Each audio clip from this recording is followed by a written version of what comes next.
Hello student, myself Rajnish and today I discuss about the more problem related to the tangent analysis in a first order circuit। तो first order circuit के ना हम लोग कुछ और problem को discuss करते हैं।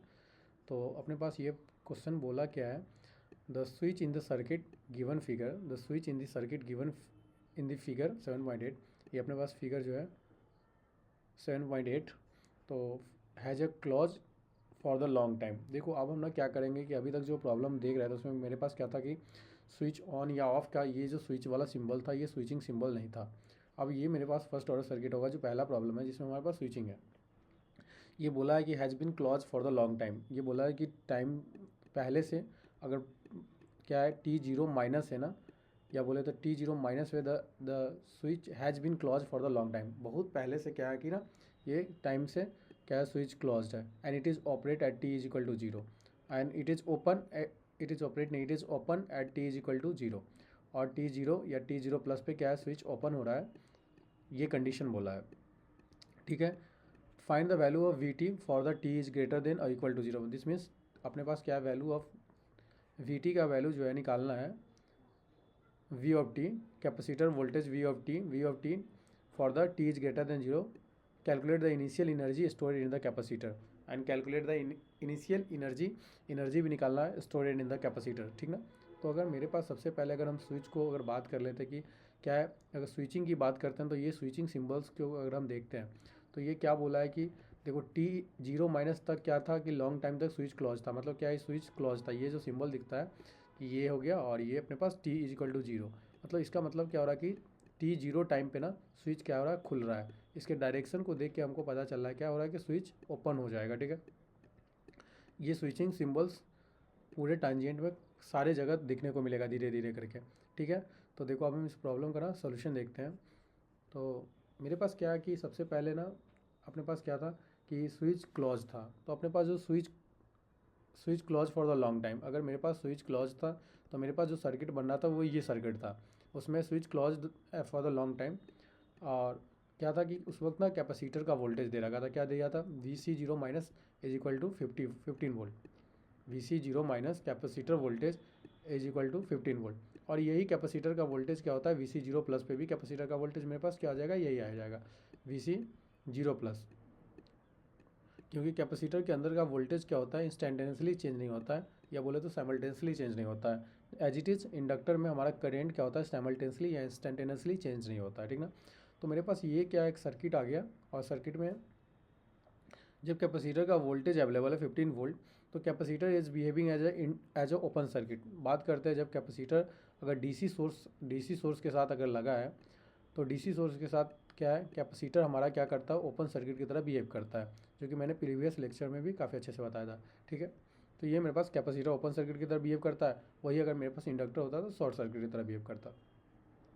तो ओवरऑल मेरे पास जो सर्किट का सिंबल बन जाएगा, सर्किट हो जाएगा, ये हो जाएगा 20 वोल्ट, 3 ओम का रजिस्टर, ये अपने पास इसका switch is closed for the long time and the 1 ohm resistors, और ये अपने पास ओपन सर्किट हो जाएगा और कैपेसिटर का वोल्टेज क्या हो जाएगा 15 वोल्ट कैपेसिटर का वोल्टेज जाएगा, और ये मेरे पास 9 ओम का रजिस्टर हो गया।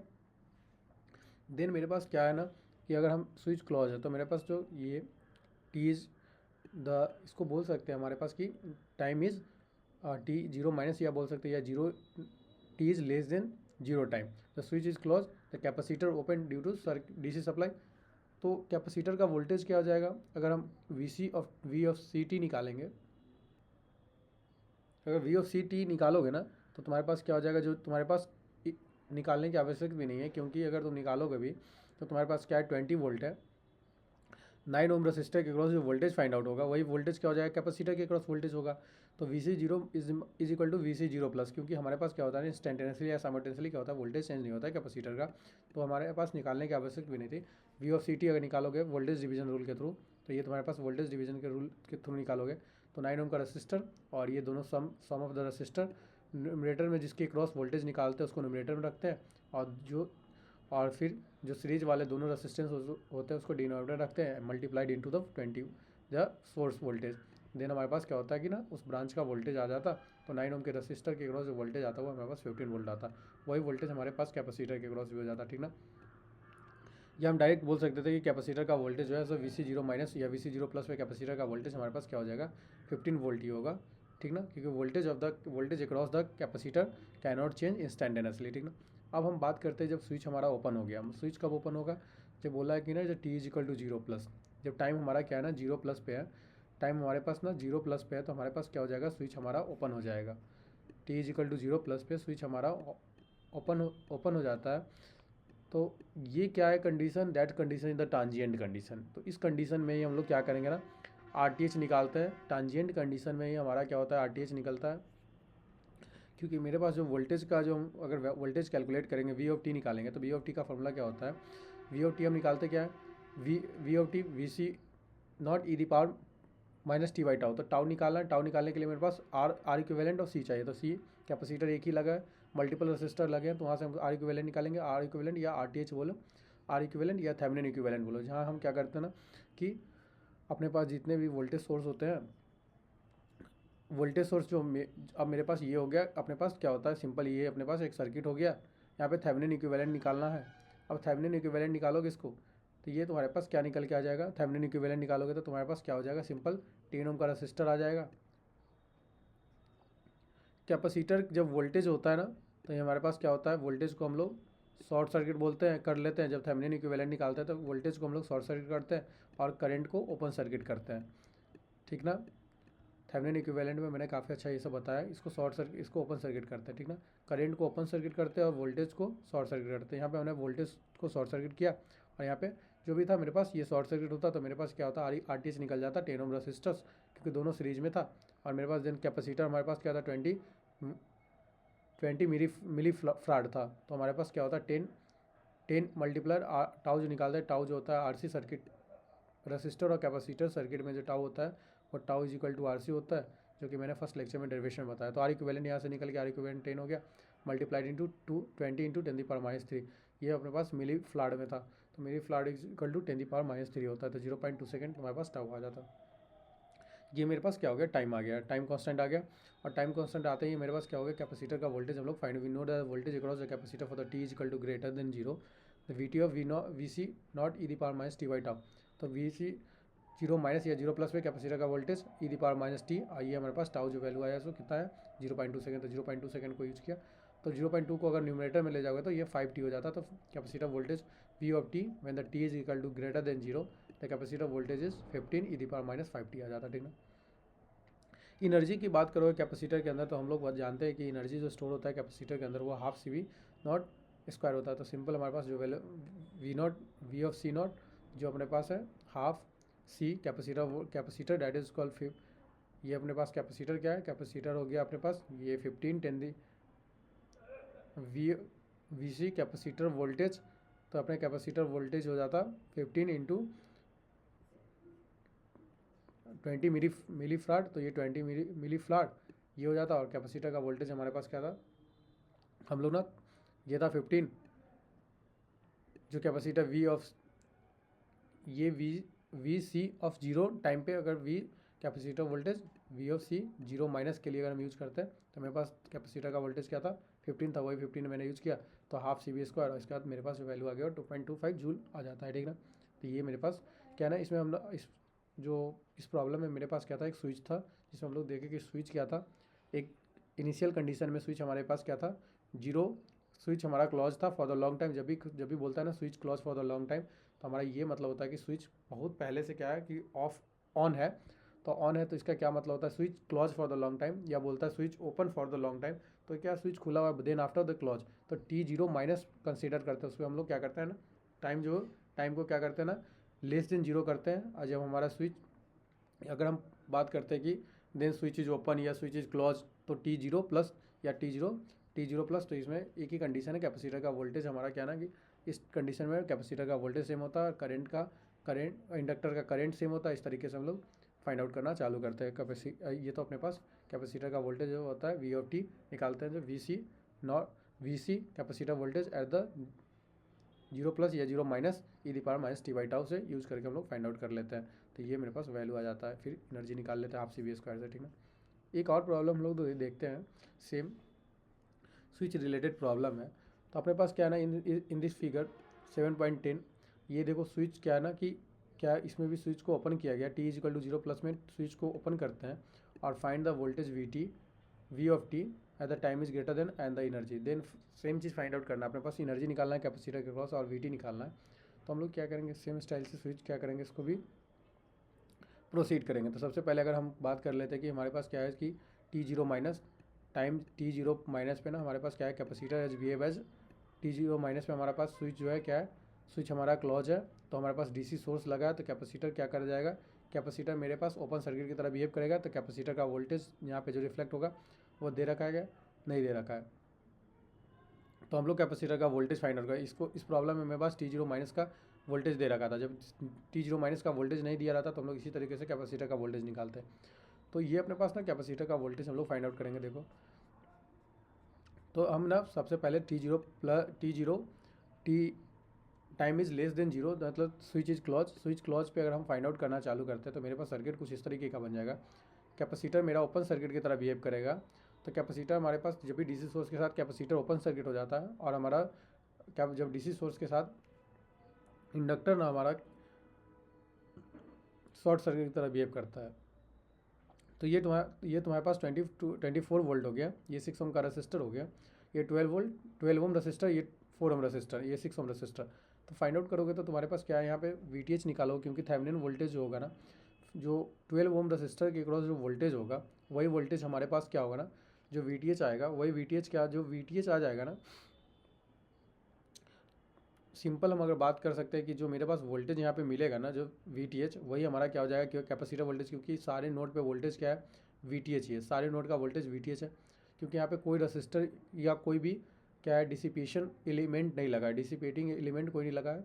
तो हम फाइंड आउट करना चालू करते हैं। तो मेरे पास क्या है ना कि हम करंट का डायरेक्शन लेते हैं कि इस ब्रांच में जो करंट है वो आउटगोइंग, इस नोड से ना आउटगोइंग है। इस सारे नोड्स को VTH कंसीडर करके हम लोग सॉल्व करते हैं। तो हमारे पास जो कैपेसिटी, अगर हम इसमें करंट निकालते हैं तो VTH या VC इसको कंसीडर कर लेते हैं VC। तो VC minus 24 volt higher potential minus lower potential divided by nodal analysis लगा के हम लोग 6 ओम रजिस्टर लिखा है। तो हमारे पास क्या हो जाएगा, ये करंट आ जाएगा, जो 6 ओम रजिस्टर के क्रॉस करंट फ्लो कर रहा है। Then VC minus 0 ground potential, इस सबको ग्राउंड पोटेंशियल कर लेते हैं। तो VC माइनस ये मेरा जो है ना पूरे ग्राउंडिंग पोटेंशियल था, VC minus 0 potential divided by 12 ohm resistor. तो ये हो जाता है मेरे पास करंट, जो 12 ओम रजिस्टर के ब्रांच में जो करंट फ्लो कर रहा है वो। Then VC minus 0 divided by 4 ohm resistor. तो ये हमारे पास क्या होता है, 4 ओम रजिस्टर के क्रॉस जो करंट फ्लो कर रहा है ये निकल के आ जाता। देन हमारे पास ये सबका क्या LCM ले लेते हैं, 1 मिनट, ये सबका LCM फाइंड आउट कर लेते हैं। LCM फाइंड आउट करने के बाद हम क्या करते हैं ना, देन LCM फाइंड आउट करके तुम इसको सॉल्व करते हैं। तो तुम्हारे पास क्या हो जाता है, ये 6 तो 2 VC minus 48 plus VC plus 3 4 into 3 12, तो 3 VC इज इक्वल टू 0। ये तुम्हारे पास सॉल्व करोगे इसको तो ये तुम्हारे पास कैपेसिटर का वोल्टेज दे देगा, जो कि VC 0 माइनस में आ गया। जो कैपेसिटर जब हमारा स्विच क्या है, time is less than 0, that is जब टाइम इज लेस देन 0 के लिए हम लोग लिखते हैं t is equal to 0 minus. ठीक है, इसी को हम t इजिकल टू 0 माइनस लिखते हैं। तो कैपेसिटर वोल्टेज 0 माइनस है, कैपेसिटर वोल्टेज 0 प्लस के लिए 8 वोल्ट आ जाएगा। क्योंकि हम बात जानते हैं कि कैपेसिटर क्या क्या होता है, वोल्टेज क्या होता है, इंस्टेंटेनियसली चेंज नहीं होता। Capacitor voltage can not be change instantaneously और साइमल्टेनियसली, ठीक ना। देन t0 पर स्विच क्या है, ओपन हो गया। जब स्विच ओपन हो जाएगा तो मेरे पास सर्किट कुछ इस तरीके का दिखेगा। देन इस सर्किट में हमारे पास क्या है ना कि कैपेसिटर को हम क्या करेंगे, कैपेसिटर को क्या करेंगे, हम शॉर्ट सर्किट की तरह बिहेव करेंगे। क्योंकि हम थेवेनिन इक्विवेलेंट जब निकालते हैं RTH निकालने के लिए, RTH जब कैलकुलेट करते हैं तो वोल्टेज सोर्स वाले को, तो यहाँ पे वोल्टेज सोर्स से रिप्लेस हो गया। तो वोल्टेज सोर्स को शॉर्ट सर्किट की तरह और करंट सोर्स को ओपन सर्किट की तरह, इंडिपेंडेंट करंट सोर्स को ओपन सर्किट की तरह, इंडिपेंडेंट वोल्टेज सोर्स को शॉर्ट सर्किट की तरह बिहेव करते हैं। डिपेंडेंट सोर्स, कोई भी डिपेंडेंट सोर्स है नहीं, अगर डिपेंडेंट सोर्स होता है तो एज इट इज रखते हैं RTH निकालने के लिए। जो मैंने थेवेनिन इक्विवेलेंट रेजिस्टेंस निकालने में काफ़ी कुछ मैंने बताया था, ये सब सारे कंसेप्ट को दिखा अच्छे से बता रखा है, वहाँ से भी देख सकते हो अगर RTH देखना है कि कैसे कैलकुलेट करते हैं तो, ठीक ना। देखो तो टी जीरो पर स्विच ओपन हो गया, अपने पास ये स्विच क्या हो जाता है, ओपन हो गया।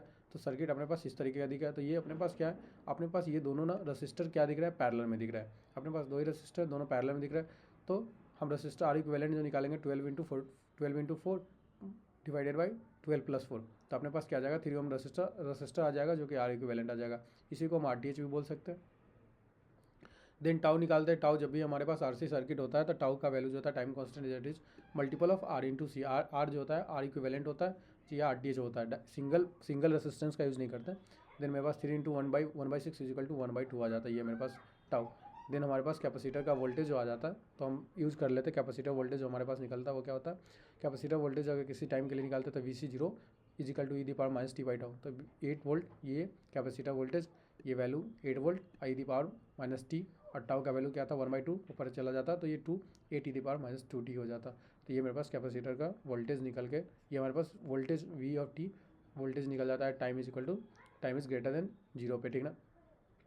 अब मेरे पास क्या इस क्वेश्चन में ना एनर्जी भी पूछा है कि एनर्जी कितना स्टोर कर रहा है WC, तो हमारे पास हाफ इंटू CV² यूज़ करेंगे एनर्जी के लिए। देखो ये यहाँ पे हम ना हाफ इंटू CV² यूज़ किया, हाफ इंटू CV²।